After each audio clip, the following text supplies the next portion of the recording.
tried to create a community hub really over the last few years, and a place where everybody feels comfortable, so any age, any background. Of course, like every area in the country, we have our vulnerable children, we have our children that need extra help. We've really tried to create an environment where, you know, they can kind of put all those worries and concerns to one side and actually just concentrate on doing something they feel proud of and improving their confidence. They're friendly and like you've got someone to talk to. You get a lot of new technical skills and artwork, and you learn a lot of new things while you're here. Just kind of like a sanctuary really, ain't it? It's got a kind atmosphere. I don't think they necessarily come because they're turned on to art immediately. It's more something that quite often they'll make work, and by the time it gets to exhibition they're really quite taken aback by what they've managed to create. No, I like doing art really and kind of enjoy it here. What we found over the years is that our traditional users are actually really receptive, particularly to all our education exhibitions, and really like to see young people's work.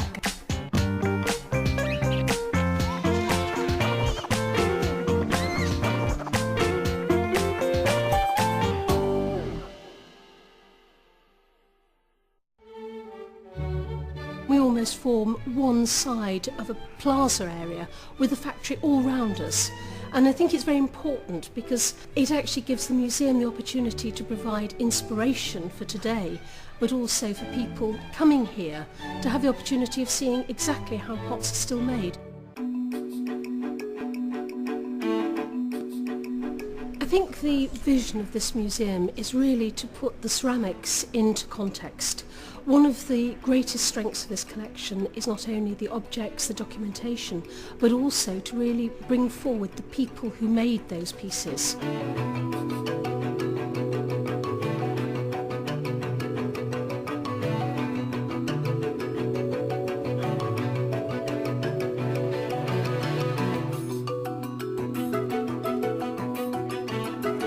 The Wedgwood heritage is probably the greatest heritage in the ceramic industry. Josiah Wedgwood was a potter, a pioneer, a philanthropist. He was a man of extraordinary vision. People come here expecting to see pots, and we say, but it's got so much more. It's not just about pots.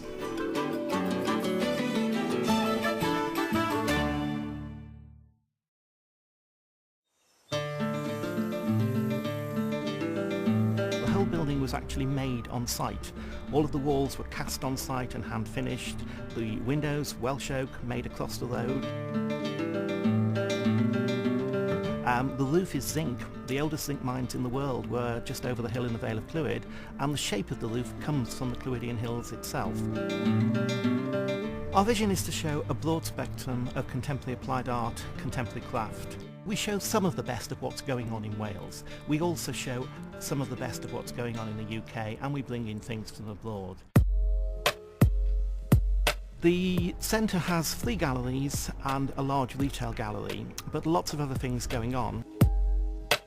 We've 2 residency studios where we've had artists in residence working with the community and the public, including doing things like knitting jumpers for trees with children, putting socks on bike racks. It's wanting to bring something here that people can actually see what's going on from all over the UK and from abroad. For example, at the moment we have Roseanne Hawksley's exhibition, an internationally known artist, but this is her first retrospective. Since we opened, we've had over 80,000 visitors through the building, which is fantastic. It's a nice place to be, it's a lovely place to work, and it's a place that people really seem to enjoy coming to.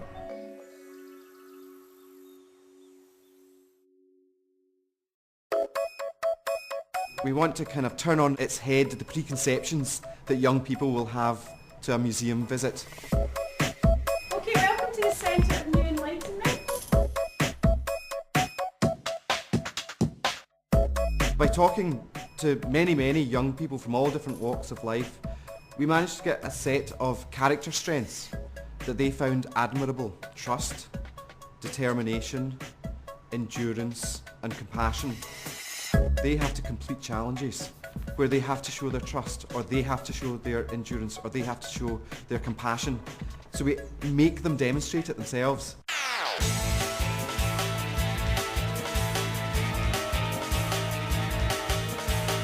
technology kind of encourages them and excites them to go upstairs and to actually engage with the collections.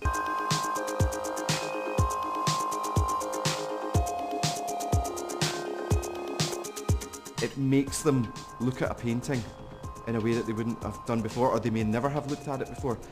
What is completely new for a museum experience, as far as I know, is to send young people out, not as part of a group and not led by a teacher, but on their own as individuals.